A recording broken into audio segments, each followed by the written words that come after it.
and welcome to this webinar.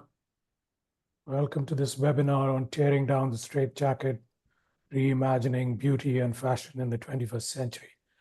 Thanks a lot for your company. And as we take a whirlwind tour of the intellectual and cultural paradigm of beauty, the economic stratagem associated with fashion, how that has manifested itself historically, the socio-psychological repercussions of our contemporary obsession with fashion and emerging alternatives to the straitjacket of fashion, why and how it is being torn down, and finally, what the future looks like as we begin, finishing the first quarter of this century, which has been marked by rapid developments in social media, influencers, and whatnot, and all the pressures that have accompanied that development. So, and so we're going to do that in 1 hour, and nobody can really accuse of any dearth of ambition.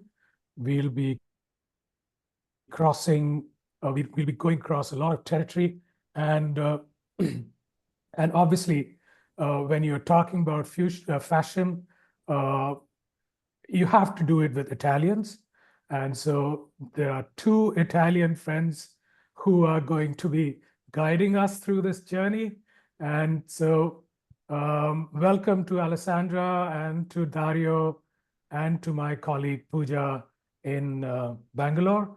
And Pooja, over to you. You will now explain to us what this process will look like. And you'll also briefly introduce us to Alessandra and Dario. Go ahead. Thank you. Yes. Thank you, Pallav, and welcome, everyone. It's so good to see you here. So as Pallav said, this conversation is going to be about fashion and beauty, and we're going to take a historical dive. We're going to look back at how we've come to the point of crisis where we are at, where we have an industrial model of fashion that is causing the climate, that is contributing to the climate crisis, the pollution crisis. And while we look at the historical analysis, we're also going to look at alternatives. We're going to look at what other emerging processes are happening in Italy, but also around the world. And we have 2 incredible speakers with us here today, Alessandra and Dario. So Alessandra works as an independent sustainability consultant. She is based in Switzerland, and she draws over 16 years of experience within the fashion industry. So Alessandra transitioned from working in the fashion industry to a solopreneur role, and she works with organizations to pave a path forward towards a more sustainable future. Welcome, Alessandra. And we also have Dario here, who is a textile entrepreneur in Torino, in Italy, and he is affiliated with the knitwear brands Osalito and Natural. He is the founder of the Slow Fiber Network, and prior to him returning to his family business and expanding it, he was a professor of public law from 1999 to 2013. So welcome to you, Dario. We're so grateful to have the 2 of you here. Just some logistics announcements. This session is being recorded, and we will share the recording with everyone after the session, and we will also upload it on our YouTube page. If you have any questions, please feel free to put them in the chat. There will be a short Q&A at the end, the last 10 minutes, where we would love to just field the questions that you have and offer them to our panelists. So welcome, and I'll hand it back to you, Pallav. Thank you, Pooja. So 15 months ago, Alessandra, you got in touch with us. Your outreach sort of challenged us, and something which we would not have been comfortable with earlier. was made comfortable simply because of the extensive experience and background that you had in fashion. And we took the plunge and we decided we'd do something about fashion. And you wrote 3 articles for us. We did a comic book. Then we also were introduced to Dario, and eventually we never took our eyes away from the possibility of this webinar. And here we are with the webinar. But tell us briefly, you were an insider in fashion, and then you decided, because of some compulsions, the compulsions which come from one's own heart and mind, and which propel us in a direction which sort of allows us freedom to emerge out of wherever we may be. And that's what probably happened with you. Could you tell us about that journey? How did you manage to reach where you are right now? Yeah, first of all, hi to everyone, and thank you for this webinar. I'm very pleased to be here with you today. So I've been working in the fashion industry for about 17 years, but actually it happened by chance. I have a humanistic background, and I was looking for a job position by that time. I found that one that sounds pretty interesting because it was in a very international context. And I said, well, I can try, but actually I was not fond of fashion or fashionista or something like that. So I entered tiptoeing, not knowing anything about fashion industry. And honestly, at the beginning, it was a little bit weird because I saw extravagant things created for extravagant people. But above all, I saw prices that were a little bit crazy to me. In my ordinary life, the prices from one piece of a garment of a leather good was corresponding to the salary of a regular worker in Italy. So it was a little bit weird to see that. And I asked myself a lot of questions. And I asked myself if I was doing something right, if it was appropriate to work in that kind of work. But then step by step, I learned better and better that kind of industry and all the people behind the scene, all the things that were happening. And I got a little bit fascinated because there are things that are marvelous in that world. So I started working and working, trying to do my best in my various job positions. And I forgot a little bit, a lot of questions that I had in my mind. That it came the time that I quitted the company and I took a sort of a little sabbatical time. And so that was the time to restart and bring back all those open questions to ask if it's really what I met in that experience was the real life or not, what was positive, what not. And in that time of questioning myself, I met Ashish Kotari that put me in touch with you. And then we started this adventure, and I had the opportunity to dig a little bit more deeper into my mind and my heart and try to, I don't want to say to find the answers, but at least try to find some ways to cope with all those questions. Right. And it was in your 3rd article that you introduced us to Dario. And Indeed. right. And in the context of slow fiber, in the context of alternatives. And Dario, this is fascinating stuff that, someone who moved away from family business was not sort of captured by the family business as a possibility for career, then eventually landed up in the family business after having been a professor of law. So from the comfort, I would say the life of an intellectual is certainly more comfortable than the early burly of entrepreneurship. And that too, in these times when, fashion is going through so many different sort of pulls and pressures. So how did you, how were you sort of called into action to get back into your family business? Yeah, as Alessandra pointed out, I was in totally another sector, and I'm still not, let's say, a fashionista or something really caught by the, let's say, quicker and most innovative and even darker side of fashion. But it's fine because my choice was simply a family choice. So in the sense that when you have a medium enterprise where it's not efficient to separate ownership and management, at some point, someone of the family has to deal with it. So this is the first starting. When I was in the company, so after 15 years of academic career, I realized that what was built by my predecessor, so my grandfather, my father, was a very strong sustainable model. And so I start to study it. So I say, how and why we cannot communicate to the final customer, which is not the price, as Alessandra pointed out, but the value of the things that you buy and use.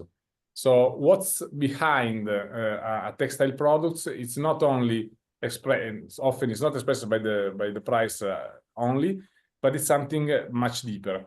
And so I start to studying the vertical integration of my company that comes from the knitting, so from the very starting after the yarn producing, and go up to the final product, also through finishing, cutting, sewing, and the like. We had a very strong link with the territory, so a commitment to maintain and promote the skills and the know-how of the employees. We try to reduce our impact, so we never waste a single dead stock. So we try to recycle and reuse everything. We had a very short supply chain, so in an area of let's say 200 kilometers, we have 85% of our supply. So it was a model that really seems to be designed for a new era of green revolution, if you want. And so I get enthusiastic at this. I start to try to define a little bit this model and to take a very strong direction towards sustainability from the social and environmental side. Right. And which brings me back to you, Alessandra, that this whole notion of obviously we'll talk about fashion, but it sort of emerges out of our understanding of beauty. And all cultures have had a certain understanding and acceptance of physical beauty. Literature and art have portrayed it with a lot of joy, a lot of panache. And the society has also celebrated physical beauty. But for a very long time, I would say that that idea of physical beauty was always accompanied by the idea of inner beauty. And, so sort of inner beauty, which was rooted in modesty, in simplicity, in righteous behavior, moral behavior, and certain calm in one's own persona, which seems to have been shattered at a certain period in history. And I would say that, that probably is the era of industrialization. And so I was wondering if you could talk about that, and what were the compulsions which industrialization have forced on society, which sort of formed the first idea of fashion, modern fashion, and then sort of compulsively added layers and layers to it. And so can you talk about that a bit? Yes, as you said, in the past, there were some values that you can agree or disagree with that were linked to the ideal of beauty. And the changes that we faced during the history are the ones that brought me to think the key question of the series and of my whole connections with you, that is to have or to be. And as you said, we have a very big turning point during the Industrial Revolution for two main reasons, I'd say. The first one is a technical one. So with the creation of the mechanical loom, the industrialization of production, we were able to produce more and more to make a lot of things available to the mass. And this caused two main things. The first one, a sort of reaction of the bourgeoisie. That social class didn't want to be assimilated with the standard population, the lower classes. And therefore, they moved towards a mindset that can be summarized, let me say, with the motto, art for the art's sake. And so beauty became an absolute ideal, emptied by any kind of value, but just linked to a purely aesthetic value. And therefore, this is the first thing where we see a sort of detachment with the past. Beauty is no more compared to purity, inner values, or what else, but it is just an aesthetic aspect and aesthetic features to be pursued at any cost. And indeed, we start also seeing that a lot of people were forced by this kind of culture to take extreme measures to look slender, to look very thin, and also to get closer to sort of androgynous figures that were coming afloat from dandyism, aestheticism, and those kind of movements that were developing under that era. At the same time, as I was saying, that there is a strong technical issue, technical aspect, and that is the mechanical loom. And in that sense, we see what Charles Dickens perfectly depicted in his novels, that is the life of the factory and the bad life of workers in the factory, the exploitation of people working there. And what Dickens described so effectively, far more than me, unfortunately, is what we are seeing also today. Honestly, when we think about exploitation in the factories during the 18th century, we are picturing something that is not that different from what we are seeing today, maybe in Bangladesh or in Vietnam or in other Far Eastern region, where unfortunately regulations and the situation allow companies to not to respect human rights. So this is the first very big turning point where we have a crack in the dimension of the meaning of beauty and also in the industrialization and mass production of fashion. Then I would say that there is another important element that we should consider because it is affecting also our mindset today, and it is colonialism and imperialism. It started in the 16th century, but above all, I would like to focus on what happened on the 18th century. And so it got stronger and stronger. It was a Western colonization of Southern America, Africa, Asia, and we assist to an imposition of a cultural model. Because by that time, also the theories of the race were rising. And so there is a sort of supremacy mindset that pushed Western people to consider them better than other people. And so they're willing to subjugate them, to modify their life, worse, to consider them as objects. And this translated also in the slave trade. So slavery is a consequence of this sort of supremacy that the Western people thought to have by that time. And this is a pretty big issue that brought us consequences also today, because it started to spread the Western model as the only ideal standard to pursue in order to feel beautiful. So also nowadays, unfortunately, a lot of people that do not have from the birth the physical characteristics of Western people are struggling through surgery or to cosmetics or other ways to modify their bodies in order to mirror the expectation of the Western world.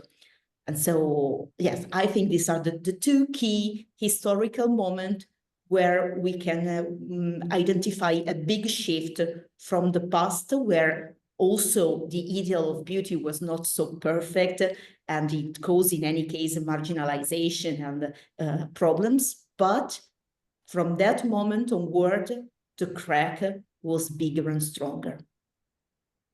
Right. Dario, do you think you were conscious of, you were obviously aware of what your grandfather was doing in terms of a very, very sophisticated understanding of, a business model which was very different from what was surrounding you. But were you aware of this complicated nature of relationship between society and fashion and the idea of beauty when you got into your business? And was that in any way a burden on you? And were you sort of prepared to deal with that challenge? I was totally unprepared, and I'm still, I think, because what my grandfather did was basically to focus on quality, so on products. And so we have, and we are a leader in our little niche, so tubular knitting for underwear in natural fibers. But what was interesting for me is that this focus on products show me how the system was going into totally another direction. So in the sense that the louder you speak and the more you are credible and trustable according to the final customers. And sometimes this goes together with greenwashing, no? Because I have money to invest not in the products, but in everything that is not the products, and so I can communicate and the like. And so seeing this, I immediately realized that my strategy should have been to keep this very high quality focus on quality on one side, and so to keep all what I found here, and to another level to explain more and more in a very let's say intellectually honest way how was our philosophy. So the idea of having a product that is not only beautiful, if you like it, because beauty obviously is a totally subjective concept, but is beautiful because it is done in a certain way. So because what is behind the production, so behind the veil or the curtain of beauty, is respectful both for environment, people, and the like. And so I saw that giving these two pillars in a very simply and transparent way, but very clear way, products and philosophy, so our idea of what should be the textile production, we found out that the final customer becomes more and more loyal and trust the brand more and more. And this allows us to survive in this crazy world, very fast, very, let's say, very focused on whatever is not products. And now we are really having some little success out of it, in the sense that we are going to a much younger target.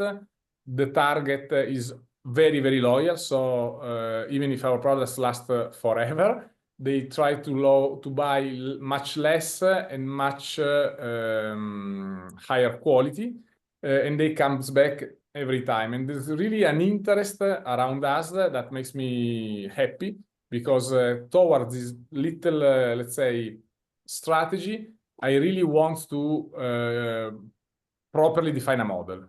But I think this is the right way, without any money for communication, for big advertising or nothing, just to being very clear through my commercial network, so my agents, my shops that are our clients and the like, and the final consumer when we go directly through the e-commerce.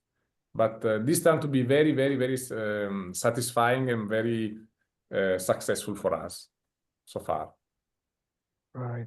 So I want to pick up from where you pick up this idea of advertising, of communication, and how that sort of accompanied Alessandra, the post-war period, and how society got enmeshed in this, sort of mad desire for beauty and fashion, which was being sort of imposed upon the society by a very few people who were part of the advertising industry, who were part of the fashion industry. And then it was overtaken completely by the finance industry, I mean, the finance capital. And so this whole period from the early 50s, the early post-war period, the early post-colonial period, till the 80s was this, sort of surfeit of advertising, etc. And post 80s, it turned into this, mad rush of creation of oligopolies, bigger companies buying up smaller companies and sort of devouring them and sort of becoming these conglomerates. And so in this entire process, where do we find beauty? Is there any sense of beauty in this whole paradigm that we've seen and we've gone through, and in fact we are going through right now? What do you think of beauty and fashion as you look back at those periods? But I think, as I tried to point out in my little article, that the most part of what we call now beauty and people search and seek for as beautiful really bring a destructive side, in the sense that it's a beauty made up on or built up on overexploitation of resources, natural resources, and human beings. And so for me, this kind of beauty is not interesting, and to be really honest, should be unveiled and challenged. So we try to redefine beauty on a very simple words that try to express what is behind the products or what is embedded in the products. So the idea of saying, and we use this very simple, let's say, payoff that becomes also a little bit a mission, no, for Slow Fiber. So the idea of following a beauty and define beautiful only what is also done in a certain way. So what is also good, healthy, clean, fair, and durable.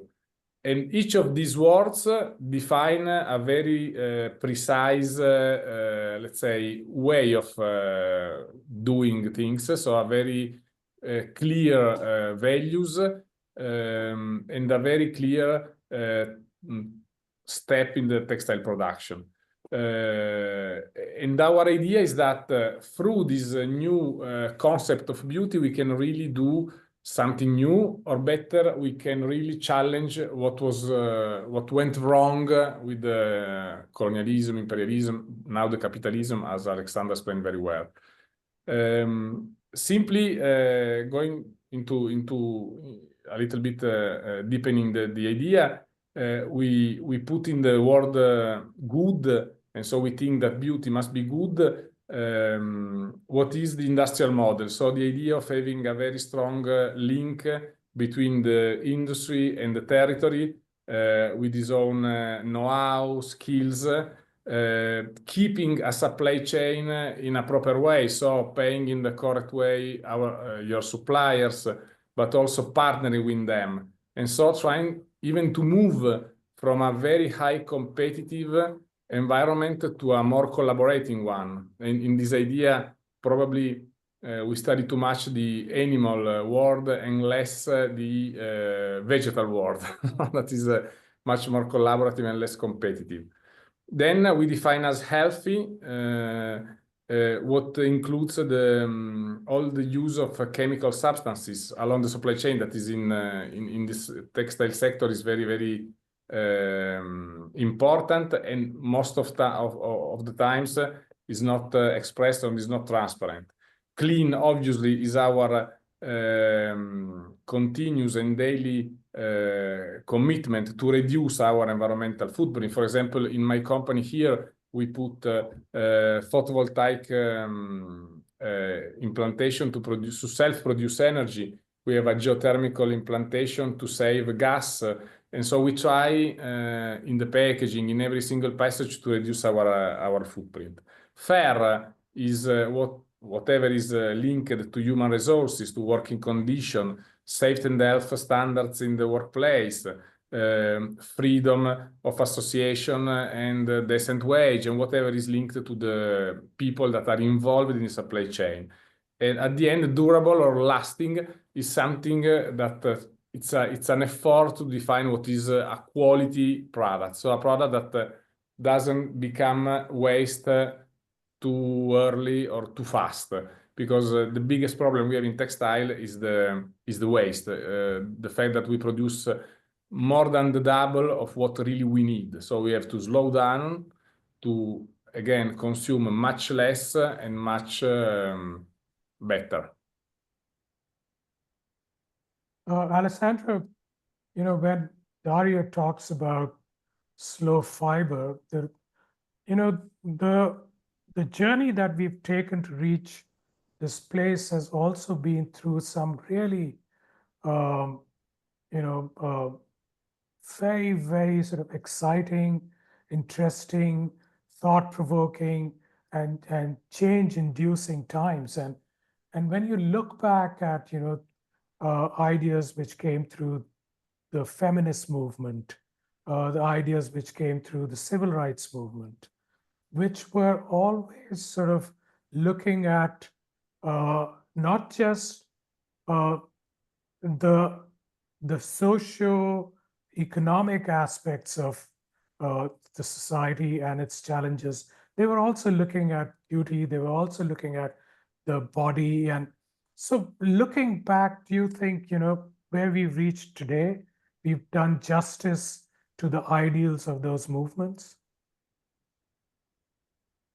Well, this is a very interesting question.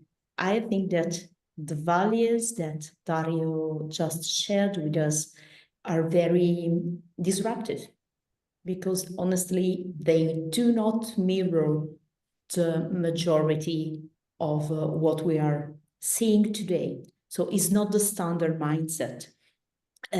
Why I'm saying this? Because a lot of fashion brands are not thinking like that.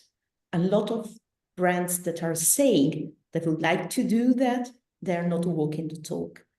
But this is a very ancient heritage, let me say, because as you were underlying a few minutes ago, in the decades of the world wars, we have a very interesting paradox to be analyzed, and it is matching also with the liberation movement you were talking about. So we had a pivotal role of women during the First and Second World War. They were very key in the economic of their countries, and in the meantime, they were also managing their households and the families and everything. But they also took the role of the men that were in the battlefields by that time. So they have an educational and family role, a business role. The fashion industry drifted a little bit, proposing a kind of garments that were more suitable for working. This allowed women to start reclaiming their rights, their human rights, their social rights. And so, for example, the suffragette movement started by that time. But at the same time, the paradox was that even if women were so strong, so empowered by that time, at the same time, they were subjugated by the male vision. The society, in any case, was dominated by male mindset. So we can probably talk about man gaze that conditioned women. And what is, in my opinion, very terrible was that during the World Wars period, women were considered objects because they were pushed because of this kind of mindset to look charming, to be sexy, to dress in order to be desired by their men, especially when they came back from war, and they were used as a sort of prize for them. And so this is really a paradox that it's difficult to cope with, because we have a very strong independent women, but at the same time, they were considered and they needed or wanted, so it's difficult to say, to act like objects. And this is a mindset that also today is still very present. Everything that we see, that we have been seeing from that time till today, is conditioned by a societal imprinting, but this imprinting is driven by man desire, man mindset, man willing. And so women are not independent in their choices, in what way they will like to do, but they are conditioned by what they are expected to do by their boyfriends or husbands or what else. So this is a big issue that we're still struggling with. It's not, in my opinion, it's not solved yet. And what is paradoxical is that this kind of beauty, the objectification and commodification of beauty, was more and more pushed through, for example, the figure of the pinup that emerged in the late 40s, 50s, but also a little bit before, because they used female figures to have men to go to the army, to convince them to go to the army through advertisement that was represented by this kind of women.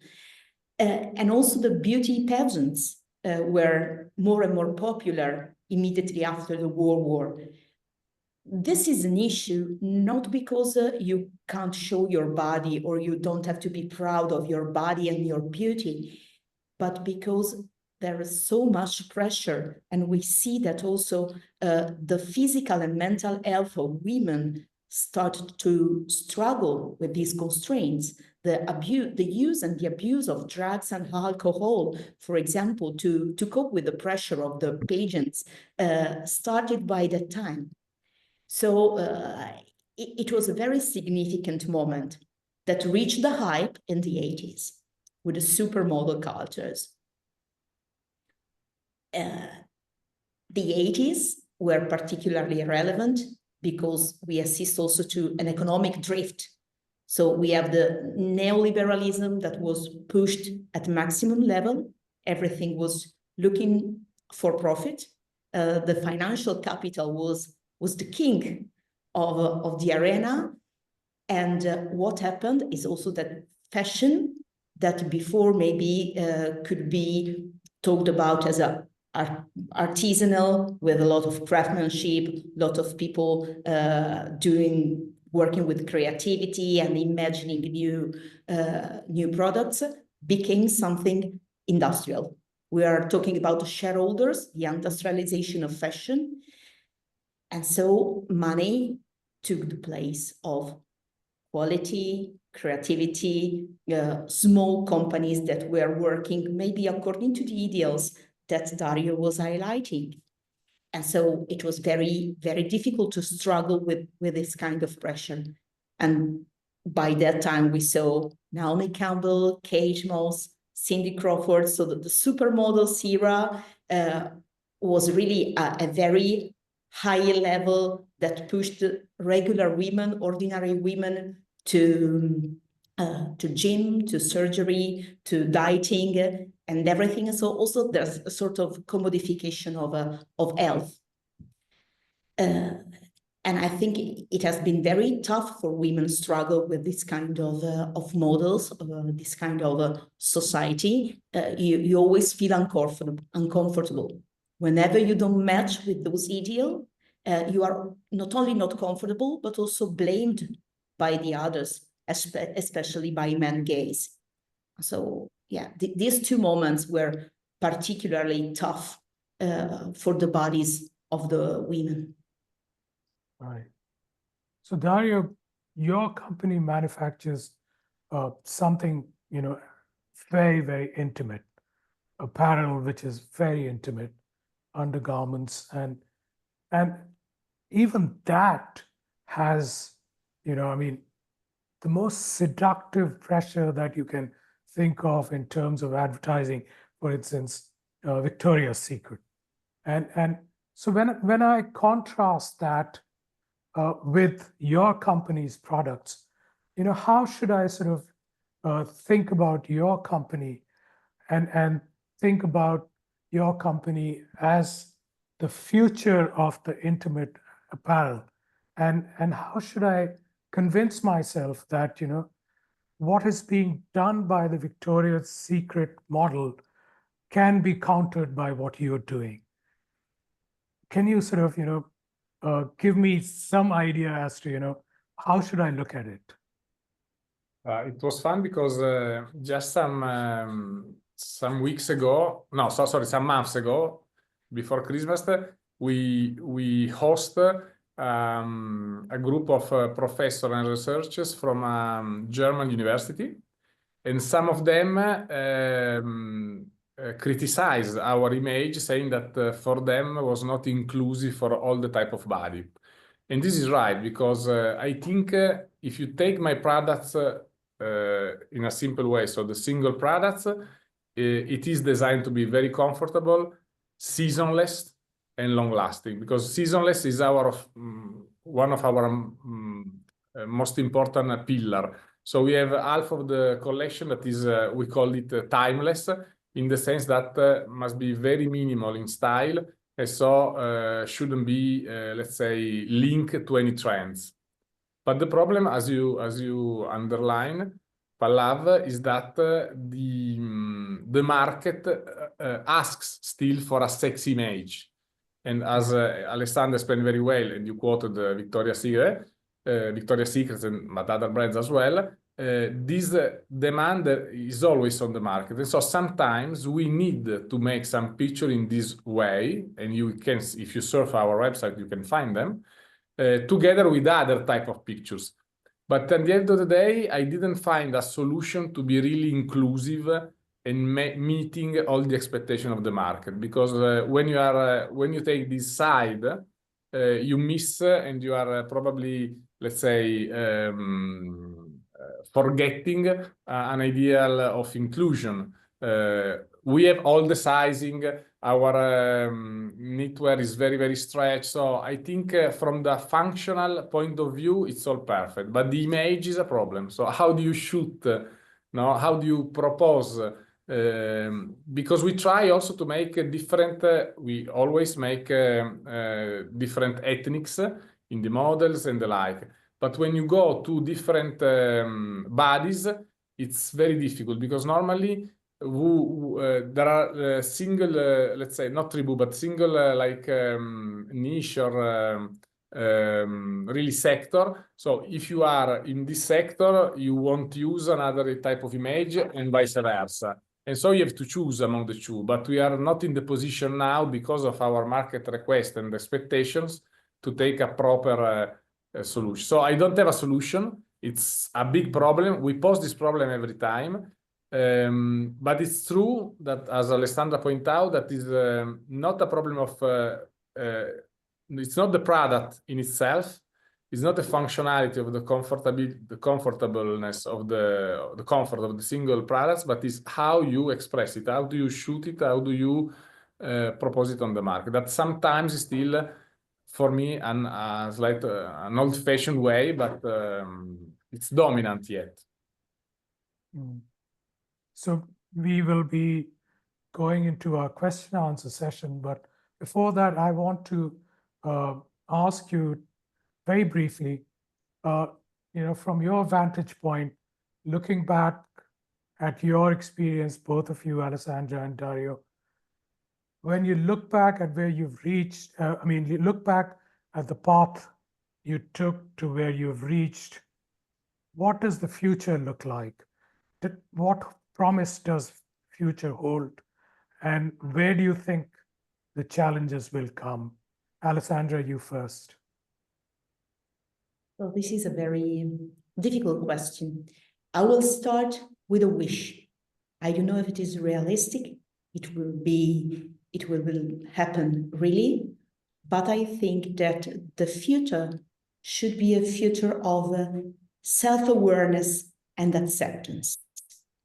This means that you don't have to give up to fashion. You can still be a fashion person. You can buy fashion. You can look the artistic side of fashion. You can enjoy it, appreciate everything that is behind the scene of that world. But you need to walk a path to find a sort of inner peace, a sort of balance. You need to be self-aware. You need not to be afraid of judgment. You need to make peace with yourself, first of all. And this will allow you to be in a mood of acceptance. Acceptance, first of all, of yourself, but also of others, of all the differences. Because Dario was talking about inclusion. Today, my feeling is that inclusion sometimes is a word that is exploited for marketing reason and is not a real inclusion. Therefore, I really wish that we will be able to accept everybody, to value people for what they are, not to have such a big pressure to cope with standards.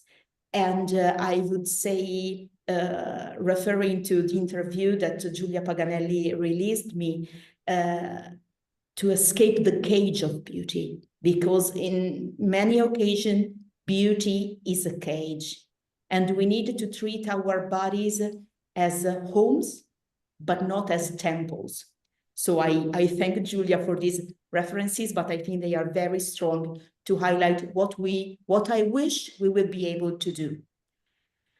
What the future will be in reality, probably we will have a sort of polarization. So part of the world will go this way I've just described, and another part will be still very focused on profit and appearance. It is a matter of choice, and we are here for accept everything, but I hope that reason, heart, and mind will enlighten us a little bit more than today. Dario, what about you? How do you So look I at the think future? the challenge are really real and not only intellectual. But as Alessandra pointed out, we think every day I have this two feeling according to what happens in the day. So on one side, I'm very, let's say, happy and positive because people that likes a certain model, a certain philosophy are more and more involved in changing their habits. And so, for example, we put in our, very simply, in our new boxes, all our, these are in Italian, but you can easily translate it in English, our values, and this turned to be a very strong project that was accepted by our target. On the other way, I think there will be always a mainstream against, but I'm sure of one thing. Sometimes the discussion is polarized, make a polarization between production and consuming model. According to me, the key secrets and what we are trying to do in Slow Fiber as a movement, as a network of enterprise, of factories, is that we cannot change one without the other.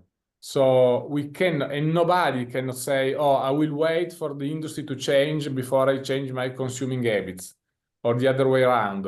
I cannot change as an industry because I have to wait that the consumer, let's say, accept a higher price, for example, higher sustainability content, and a higher value of the products. We need to take our risks and to change. And so I think there will be some problems, but we are very, very confident that at least half of the world will be with us. Excellent. Thank you very much, both of you. And Pooja, let's dive straight into questions. We're already running a little behind.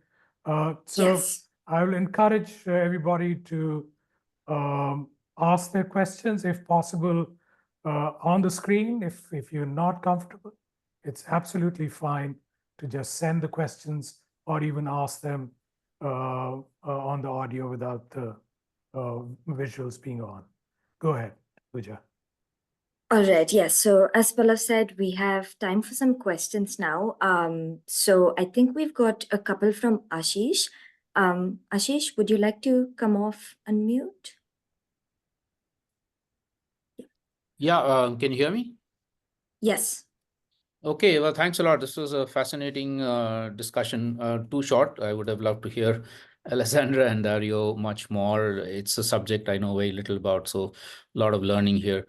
My question well, they're both related, is basically that if we look at, certainly in India, probably everywhere across the world, what we are now saying is ecologically conscious, fair, inclusive, and so on and so forth, socially just and so on, all of which is absolutely justified in claiming that, also tends to be much more affordable to the rich than to the poor. And this is true for food, it's true for textiles, it's true for a lot of stuff. And so the poor are condemned to still wear polyester or eat junk food because that's cheaper. That's the way our economy is. What do you think is the way out of this paradox? So could one of it also be much more decentralization of production and of the relations between producers and consumers, or other ways in which you can think this paradox can be resolved? Thanks. Alessandra, Yeah. any ideas? What Ashish has just told is so dramatically true that I dare say that nothing can be considered sustainable if it creates a social gap. So sustainability, like fashion or beauty, quality food, quality dresses, and so on, can't be a niche, can't be something for rich people. They should be for everybody. If you are not able to propose them to everybody, you can define yourself sustainable. You are on the way to, but you still need to work and find also economic sustainability. That doesn't mean only economic sustainability for your company, but also for people that will use your products or services. Then just to be a little bit more concrete, what can we do? Probably, in my opinion, we can shorten the value chain. Probably if we start to produce a little bit more locally and also in a more conscious way that will reduce overproduction and overconsumption, if we can generate a more circular model that doesn't mean recycling what you throw away, but is a mindset. So probably we can reduce prices. Maybe we need to forget and give up to have something. I don't know, maybe I take the example of food. We won't be able to have avocados in Italy at any time of the year. We need to give up on maybe eating apples because they are grown locally. But I think this should be a positive way to go. And it's not protectionism. I don't want to say that we need autarky or something like that. We just need to review the long chains, shorten them, and be more respectful of the resources we use. So that, and last but not the least, also maybe give up a little bit of the margins. So we need to gain money. We deserve to be paid, of course, but maybe this needs to be a little bit less extreme than what is happening today. We see what is happening in fashion industry. They are facing a bad period because they raised too much prices. It's one of the reasons. So yeah, I guess supply chains, prices, and the respect of the local community could be some solutions, some ways to be investigated, at least. Dario, what do you say? Because Actually, I do have one quotation from you. It says that beauty can't be at the expense of anything or anyone. But the larger question is, are you willing to give up on your margins? yeah, I agree with Alessandra that we don't need. I mean, today the capitalism is not about margin, but is and growth in a, let's say, in a fair way or fair concept. But it's about depriving some people from whatever they have and enriching some other. So all the economics is going to steal something at the poorest level and to give more and more at the richest, very, very little niche of exploiters. So this is the famous Bertolt Brecht comedian sentence, you are rich because I'm poor. So this should be totally over. And so I agree with Ashish, and normally I reply, I answer to this objection that is very, very fundamental, to say, first of all, in a Western situation, everybody must do his own revolution at his her possibilities. So it's true that most of the people cannot do nothing, okay, because they cannot afford a better way of producing the final products of a sustainable chain. And this is fine. It's not a problem. But if the richest start, things will change. Imagine that in California, the fire in California outlines that 1% of people living there make the environmental footprint of 30% of the world population, No, so in the Western world, to be honest, what happens in Europe is that even the middle class basically change their consuming habit. So it's fine to have a telephone that costs an incredible amount. It's fine to make a trip or spend in entertainment activities without limits. But when you go to textile, they must be cheap. So this can change. I don't know in India, obviously, because but I think this is a common excuse that we found in the middle class everywhere across the world.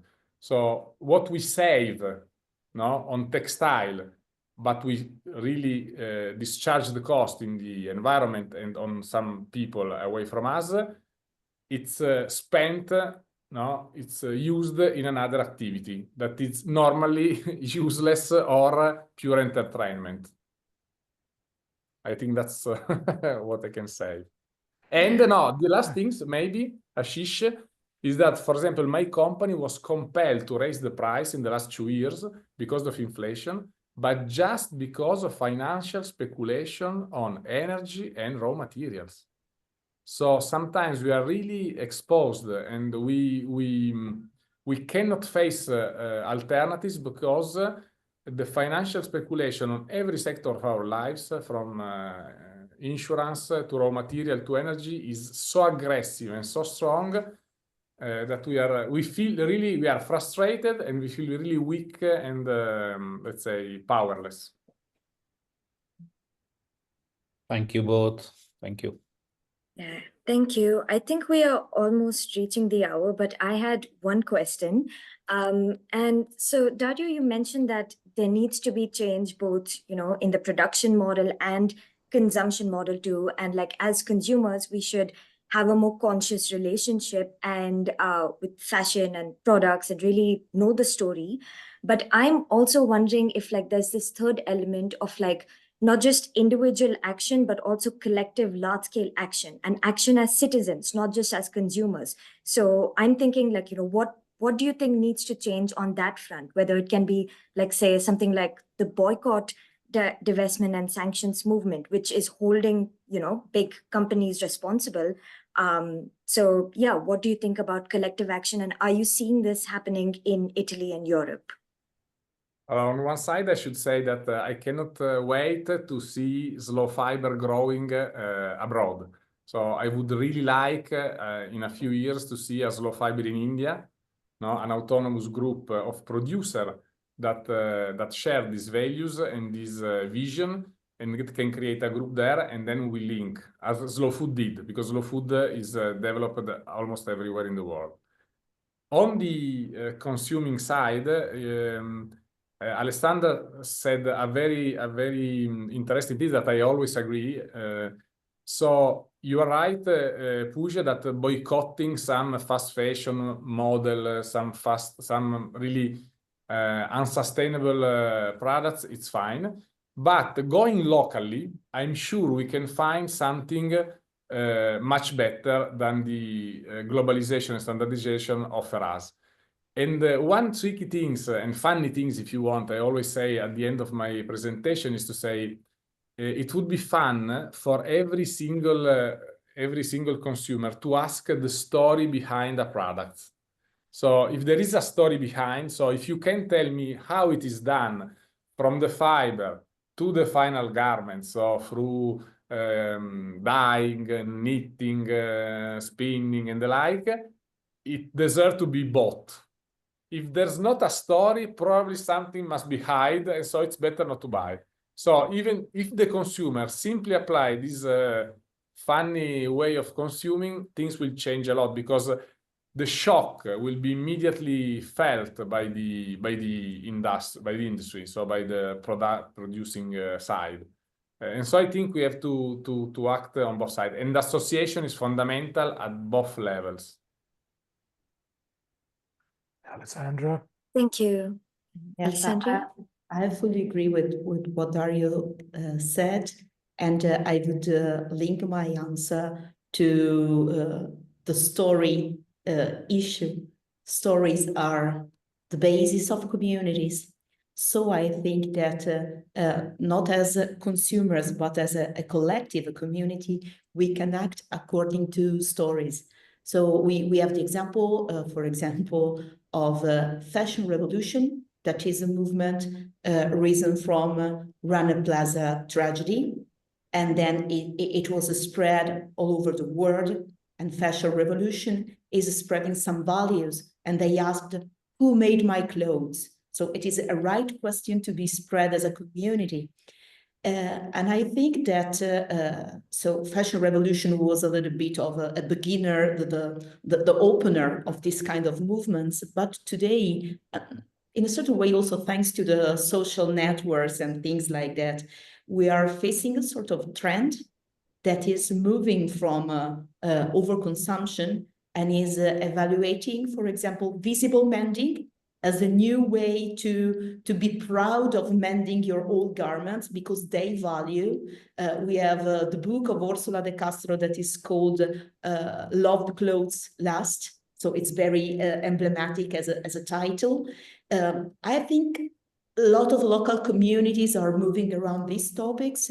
In my personal experience, I can say here in Lugano, I'm collaborating with a social tailoring that is promoting conscious fashion and is upcycling, mending, revisiting fashion. So I think, as you said, Pooja, communities have a lot of power to change things. And the more we are, the more sensitive we get, the more it's easy to change things, to make, as Dario always says, a gentle revolution. Right.